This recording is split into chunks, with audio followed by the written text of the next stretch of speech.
खुश आमदीद। आज के इस तज्जिये में हम सीधा असल मुद्दे की तरफ आते हैं। हम बात करने वाले हैं ईद उल अज़हा की उन गहरी तारीखी और रूहानी जड़ों पर जो आमतौर पर त्यौहार की गहमा गहमी, दावतों और मिलने मिलाने में कहीं छुप सी जाती हैं। ये त्यौहार सिर्फ गोश्त बांटने या ज़ाहिरी खुशियों तक महदूद बिल्कुल नहीं है।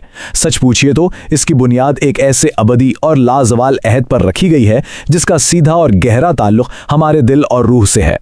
तो यहाँ एक बहुत बड़ा सवाल सामने आता है, क्या ईद वाकई सिर्फ एक जानवर की कुर्बानी का नाम है? बज़ाहिर तो ऐसा ही लगता है ना, लेकिन दरहकीकत ये दिन एक बेपनाह, गैर मुतज़लज़िल और अज़ीमुश्शान फर्माबरदारी की सबसे बड़ी यादगार है।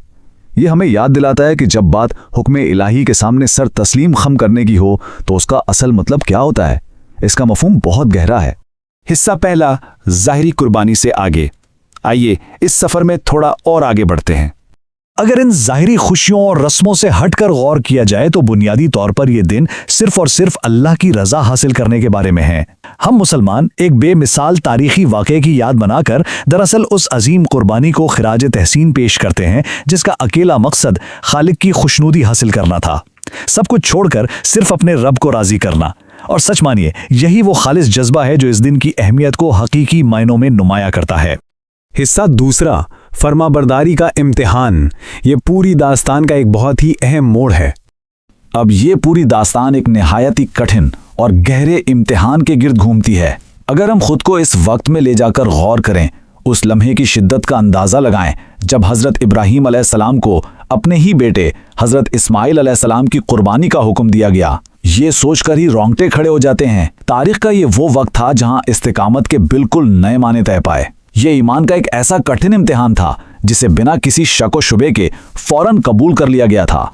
और इस कड़ी आजमाइश में बेटे का जवाब तो तारीख का एक सुनहरा बाब बन गया। उन्होंने फरमाया, अब्बा जान, आप वही करें जिसका आपको हुक्म दिया गया है। सुभान अल्लाह, ये महज एक वालिद के लिए फरमाबरदारी नहीं थी, बल्कि ये इलाही हुक्म के तहत मुश्तरका वफादारी और एक गैर मुतज़लज़ल ईमान की वो आला तरीन सतह थी जिसकी कोई और मिसाल मिलना नामुमकिन है। हिस्सा तीसरा, आसमानी मुतबादिल। आइए देखते हैं कि इस आजमाइश का नतीजा क्या निकला। जब ये तारीखी आजमाइश बिल्कुल अपने उरूज पर थी और इस बेमिसाल वफादारी और तस्लीम और रज़ा का अमली मुजाहरा होने ही वाला था, तो एक अजीम मौजज़ा रूनुमा हुआ। अल्लाह ताला की जानिब से हज़रत इस्माइल अलैहिस्सलाम को बचा लिया गया और कुर्बानी के लिए जन्नत से एक दुम्बा भेज दिया गया। इरादे कुर्बानी अपनी जगह कामिल था, लेकिन ये आसमानी मुतबादिल इस बात का हतमी सबूत है कि असल मकसूद जान नहीं थी, बल्कि वो बेलोस जज्बा और नीयत थी जो इस पूरे अमल के पीछे कारफरमा थी। और इसी मोज़े के नतीजे में ये एक लाजवाल रिवायत बन गई। दुनिया भर के मुसलमान हर साल इस अजीम वाक़े की याद में जानवरों की ज़ाहिरी कुर्बानी करते हैं। खैर, ये महज कोई रिवाज नहीं है, बल्कि ये इस अब्दी अहद की तजदीद है। ये उस अजीमुश्शान लम्हे की याद दहानी है जब गैर मशरूत फरमाबरदारी के नतीजे में आसमान से सीधा इनाम नाजिल हुआ था। हिस्सा चौथा, अना और हसद को शिकस्त देना। ये उस त्यौहार का एक बिल्कुल नया और गहरा जाविया है। जानवर की कुर्बानी का ये ज़ाहिरी अमल अगर गहराई में देखें तो दरअसल हमारी बातनी और अंदरूनी सफाई की अलामत है। ये बात बिल्कुल वाज़े होनी चाहिए कि ये त्यौहार महज जानवर ज़िबा करने के बारे में हरगिज़ नहीं है। इसका असल और बड़ा हदफ तो अपने अंदर मौजूद मनफी सोचों, अपनी अना, गुरूर, हसद और तमाम बुरी आदतों को जड़ से उखाड़ फेंकना है। एक तरह से ये अपनी अंदरूनी खामियों को हमेशा के लिए ख़त्म करने का एक शौरी अमल है।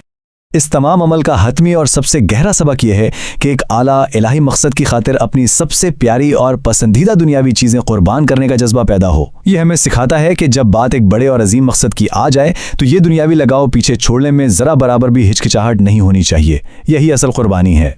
हिस्सा पांचवा, हमदर्दी का पैगाम। आइए इसके समाजी असरात पर बात करते हैं। अब देखें, जब ये अंदरूनी और बातनी सफाई वाकई हासिल हो जाती है तो इसका असर कुदरती तौर पर हमारे मुआशरे पर भी पड़ता है। ये दिन सिर्फ अपने तक महदूद रहने का नहीं, बल्कि खुशियां बांटने का लाजमी तकाजा करता है।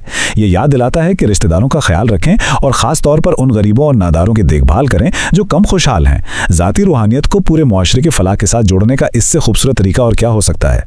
और इस सारे रूहानी और समाजी अमल के दौरान जो चीज़ पूरी कम्युनिटी को एक साथ एक लड़ी में पिरो देती है वो है तकबीर की ये सदा। दिल की गहराइयों से बुलंद होने वाली ये तकबीरात दरअसल अल्लाह की बड़ाई और उसकी अजमत का बेसाख्ता एतराफ़ है। ये खुलूस दिल से अदा की जाने वाली वो हम्द है जो इस त्यौहार की असल रूह को बेदार करती है। तो आइए आज के दौर में मिलकर इस बात पर गौर करते हैं कि इस अब्दी अहद की रोशनी में वो कौन सी अंदरूनी अना या ऐसा दुनियावी लगाव है जिसे आज एक आला और बड़तर मकसद के लिए कुर्बान करने की ज़रूरत है। फर्मा बरदारी का ये कदीम अहद आज भी हर उस दिल के लिए एक दावत फ़िक्र है जो हकीकी कुर्बानी का मफहूम समझना चाहता है। इस तज्ज़िये में हमारे साथ शामिल होने का शुक्रिया। मिलते हैं अगली बार।